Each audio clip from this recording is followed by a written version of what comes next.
So unless you've been living under a rock this last week, you've probably learnt that Panasonic are about to release a full-frame camera.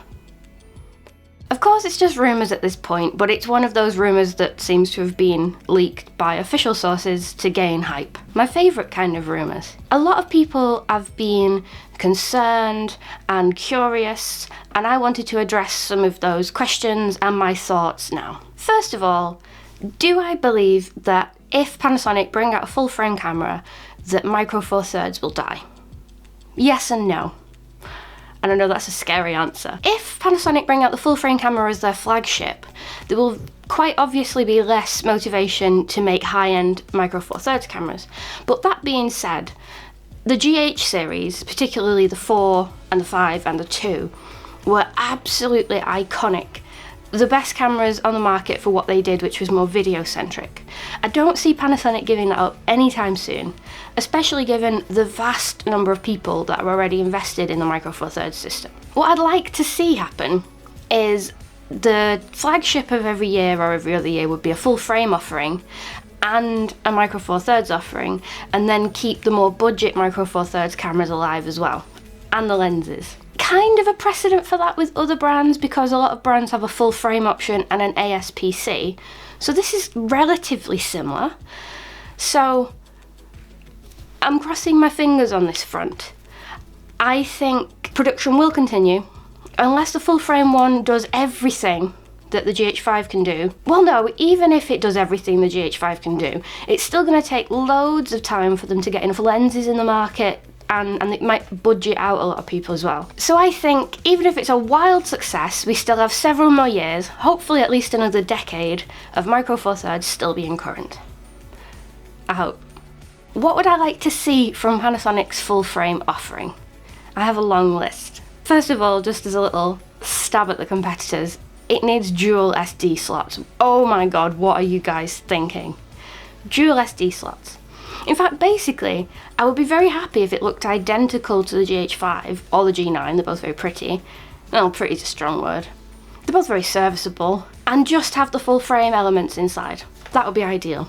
I love Panasonic's menus, I love the ergonomics, I love how well they're built, and I quite like the size as well. So if everything else could stay the same, I would be so on board. I believe the biggest reason that Panasonic are going full frame is to achieve 8K at more of a consumer level. Science is not my forte, but I believe that the Micro Four Thirds sensor as it currently is doesn't have enough megapixels or size or density to fit more pixels on to go up to 8K. You need higher megapixels to get 8K video. That would be a great thing. I mean, they were basically the first brand to make 4K not overheat and affordable to the vast majority of the public. So there's definitely going to be a market for 8K in the very near future. If they could really knock it out of the park and do 8K 60 frames a second, I would love it. Again, not based in science in any way, but I would love if it was possible to have anamorphic capabilities with the full frame. I think that would be an absolute game changer for video. And I think, I don't know, do you need the 4:3 sensor ratio for that to work? Somebody let me know in the comments. Imagine a full frame 4:3 sensor. That would be cool, with loads of different benefits, but it may not work in terms of glass and adaptation and things.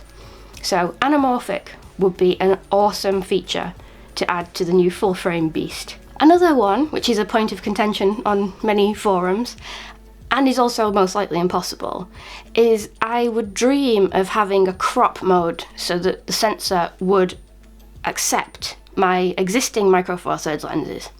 I believe you can adapt so much to Micro Four Thirds because going sort of big to small, it just crops in, jobs are good in. But going small to big, obviously, flange. Just want to say flange. The flange distance is all over the place, which will bugger up the focus, and then of course there's the concern of having sort of black around the edges, or it being cropped in so much that you lose quality altogether. I'd like to wave a magic wand and say I would love the full frame Panasonic to have Micro Four Thirds lens capabilities, but in reality I don't see that happening, unfortunately. And speaking of lenses will make or break this system, I think. You could have the best camera body in the world And if you only have a handful of lenses or ridiculously expensive lenses for the system, it's really not going to be appealing to most people. In the past, Panasonic have been very savvy with pairing up with Leica and Olympus for the Micro Four Thirds mounts, and having it an open system so that third-party manufacturers can quite easily get on board. I really hope they keep that sentiment going forward, because if it comes out proprietary, and maybe it's the Leica mount, for instance, is it SL mount? Those lenses start at like $5,000. There'll be a lot of high-end Micro Four Thirds users, but I think the majority of us are mid-range enthusiasts, and that sort of price point will just kill people off straight away. So if they do pair with Leica, for instance, there's going to have to be more affordable options in that range. Please. Now, I saw a rumour a few months ago now that Olympus had patented some full-frame lenses, but then they've also announced their rumour being that their next flagship is still going to be Micro Four Thirds. Makes you think, doesn't it? I wonder if Olympus are going to be making lenses for the Panasonic system and then join on at some point. Don't know how feasible that would be as a business, but if they already have a working relationship, who knows? So the big question for me is, would I buy one? Now, I do fly the flag of Micro Four Thirds, as you all know, but I must admit, having a full frame option from a Panasonic brand is very appealing to me. I love everything about the cameras, from the usability to the build quality to the size to the ergonomics, and the idea of not having to switch to a new menu system and it still being very familiar to me but having better benefits in low light and depth of field does make me think. Even if I did get this full frame camera, I would still, for weddings, use a Micro Four Thirds body as a second camera or dual first. And I do think for travelling and stuff, I would probably still take my GX80 or my G7, because portability and image quality, that is just the sweet spot for me. There's no point lugging around a full frame body, and the lenses will be much bigger. So I do think I would still use Micro Four Thirds more, but just have the full frame for maybe more professional environments. Who knows? Aside from 8K, which admittedly would be quite cool, but I don't see a use for it quite yet for myself, aside from being able to crop in ridiculously and needing about 25 more hard drives to store everything. The video side of me goes, the GH5 does everything I want and more for video. But the photography side of me goes, ooh, Micro Four Thirds photography is amazing, but we all know that there are different flaws, and we all manage them, live with them, or don't care about them.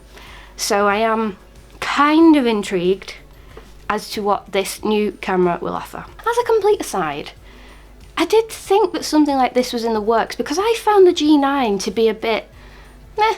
I mean, don't get me wrong, it's an amazing camera, but if you already own the GH5, it just didn't seem logical for me to get both, because there was a lot of crossover of features. The G9 felt to me like it was a photography-based camera, but maybe a stopgap before something bigger came along, because it wasn't like madly innovative, it was just a little bit towards photography a little bit more. So maybe this has been in the works for ages. Not bashing the G9, love the G9, just saying the jump between the GH5 and the G9 didn't really do much for me. Another thing I think we would all be desperate for the camera to have is a better focusing system. No more contrast autofocus. Maybe using a different system that Sony uses or Canon uses, hybrid autofocus, whatever, something new. But if we could move on from the stigma of having bad focus, which we do have bad focus occasionally, but it's not as bad as people say in my opinion, but that's a hill I will die on. Getting better autofocus would just be the biggest FU to anyone that's ever bashed the Panasonic or Micro Four Thirds system in the past. Please have better autofocus. Now, what to expect in the coming months?